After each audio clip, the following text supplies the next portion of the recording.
But moreover, how was the last week of practice, doing those inquiries, sitting in open friendly awareness, etc.?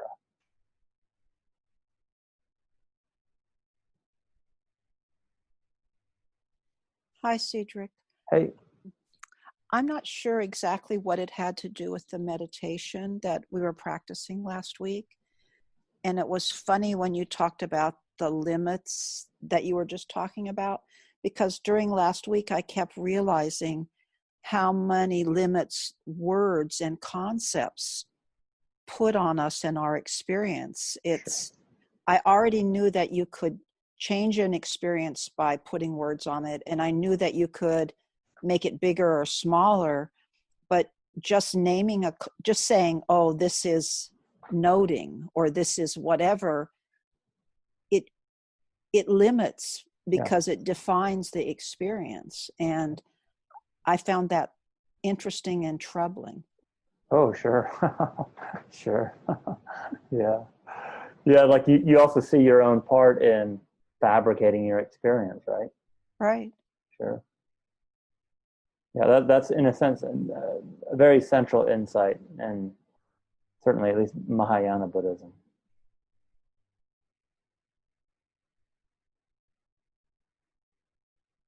But I enjoyed this past week, and I think I'm getting better at this stuff, Okay. because whatever agitation I have, now I can sit through it. Yeah. Most of it, I'm not saying perfect, but I generally can sit through it and can continue on. And that wasn't true before. Before I would stop and then start again later. Oh, But yeah. now I can sit through it. Oh, that's a big accomplishment. That's how I feel. Thank you for acknowledging it. Very good, Carla. Here the guy comes with the blower thing. Can you all hear that? No, Okay, good, good. Okay, great. not really. I can't. One thing that I will add is I like the simplicity of this. I like the simplicity of this technique, and just kind of been developing or thinking about the concept of a light touch. And I Yeah, don't really know what it means. Like honestly, I have no idea what it means to have a light touch, right? But that's like that's the point, right? I think as much of it. Yeah, Yeah, yeah, and it's I kind of like that there's the sort of neutrality of open awareness, and then just like plus like a little tiny amount of appreciation. yeah, Yeah. yeah, So that one was easier for me to implement. yeah, I liked it. Yeah. yeah, yeah. Good report. Yeah, one of my teachers quoted some other teacher saying that, and I may have mentioned this, is like you want to look for levity in your own practice. If your practice is lacking levity, you're not practicing right. Got to be kind of like this, like kind of light, bouncy ease. For me too, often I just get a lot of pressure in my head. So I don't know why really, but that seems related to that as well. Is often like kind of getting into the body. It seems like where I can find a lot of lightness. Yeah. You know, I'll make another comment. This was, I think, a helpful insight when it came up for me, or when it concretized. How to put this? So when thought is finally seen as thought, when concept is known just as a sensory event, as just concept, uh, then you really see how fabricated your own experience is. And if your experience is fabricated, then there's this like very compelling agnosticism that arises that, oh, this is just my experience and I don't quite know.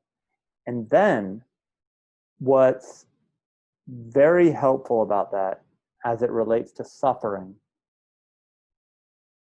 and also even just being a more skillful person in the world, is that like one of the things that keeps suffering locked in and viable is that we tell ourselves stories that justify the suffering.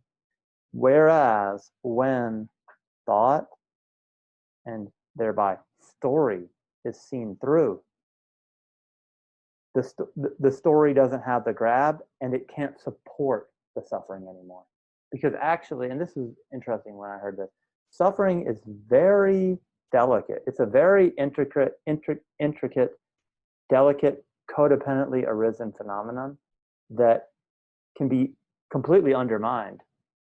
And one of the ways to undermine it is to see through thought, that thought could point to reality in some sort of absolutely reliable way.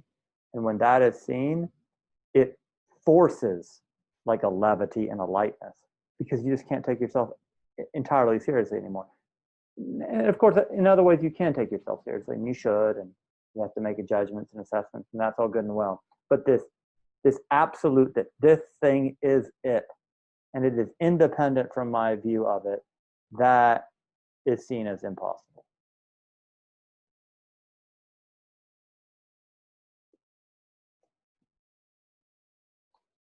Cool. Yeah, that's insightful. Yeah. Okay, great. Any other reports? How did it go this week? Well, I have an exciting time coming up because I have to meet with family, and I'm excited to meet with 5 out of 6 of them and think that'll be fabulous. But one of them more than makes up for the joy of seeing the others and makes me pretty nervous. And I used to always tell stories around that whole thing. And because of the practice of, don't know, it's like when I sit and practice, the thoughts can't arise, right? Because they just don't dare anymore. But when I'm putting the dishes in the dishwasher, I can catch myself going, oh, really? Oh, really? Is that really true? Thinking some thought will come up. It's that levity you've told me about before too. That yeah, just telling myself, oh yeah, how real is that, right? Yeah. How real, and the threat of making it real by thinking it even. Sure. Right? So yeah, I just want to say that it's helping me at least get to that point where I have to face her. We'll see. Right? Sure. But I'm thinking positively that staying, mindful and feeling that tension that arises as soon as that story starts to tell itself. Sure. I mean, you immediately, right? Yeah. And then just kidding myself out of it. So I hope. Good. And also, let me just reiterate, the metric of the practice is the degree to which your daily life transforms. And that sounds like daily life transformation. It feels that way, Cedric, and I'm going to be happy to give a full report on Monday after I get back Very good. from the camping trip. Okay. Sounds good.